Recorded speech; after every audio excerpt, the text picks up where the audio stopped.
Bonjour, je suis le docteur Béatrice Copin, chirurgien orthopédiste à Paris. Cette vidéo à propos des traitements par plasma riche en plaquettes, le PRP, de plus en plus utilisé dans les pathologies articulaires et dans les tendinites chroniques. Alors, première question, pour quelles raisons on utilise les plaquettes? Comment ça marche? Quelles sont les bonnes indications? Et deuxième question, en pratique, comment se passe le traitement? Alors, les plaquettes sont des cellules du sang circulantes, comme les globules blancs et les globules rouges. Elles sont très riches en facteurs de croissance cellulaire, des produits qui stimulent la croissance, la cicatrisation, la régénération cellulaire, mais également freinent la dégradation cellulaire. Les bonnes indications sont donc la dégradation du cartilage, l'arthrose, la chondropathie, mais également les lésions articulaires, les fractures des articulations, les lésions des ménisques, des ligaments croisés, la récupération accélérée après une fracture ou une chirurgie articulaire. Et dernière indication, donc les tendinites chroniques qui sont des lésions chroniques ne cicatrisant pas au niveau des tendons. Alors comment on récupère les plaquettes?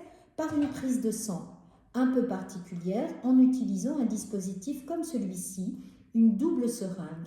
Dans un premier temps, une prise de sang comme au laboratoire d'analyse, en général au niveau du coude, on va prélever 15 ml de sang circulant.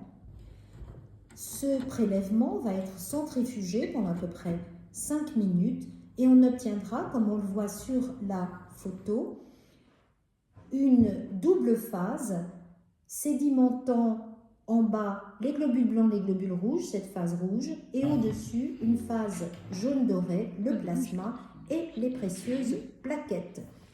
Il restera à récolter, grâce à la deuxième seringue, le concentré plaquettaire que l'on va pouvoir injecter au sein des tissus que l'on veut traiter. C'est une procédure qui va se dérouler donc au cabinet.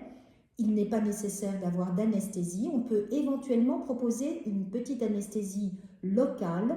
Le produit anesthésique ne devra pas entrer en contact avec le concentré plaquettaire injecté, sinon on en diminuerait l'action cellulaire. Donc c'est une anesthésie en superficie. Par la suite, après l'injection, il est possible immédiatement de marcher, il n'y a pas d'immobilisation. Parfois, on va faire porter une attelle temporairement, mais on va surtout demander de limiter l'activité physique pendant 5 à 8 jours, donc pas de sport, pas de séance de rééducation, bref, pas d'activité intense pendant 5 à 8 jours après l'intervention. 2 interdits également après une infiltration par PRP, le glaçage de la zone traitée et la consommation d'anti-inflammatoires qui, tout comme le produit anesthésique, si on le met au contact des plaquettes, diminuerait l'activité cellulaire, il va diminuer l'activité de notre PRP. Au bout de combien de temps est-ce qu'on enregistre l'amélioration? Il faudra compter plusieurs semaines, parfois plusieurs mois.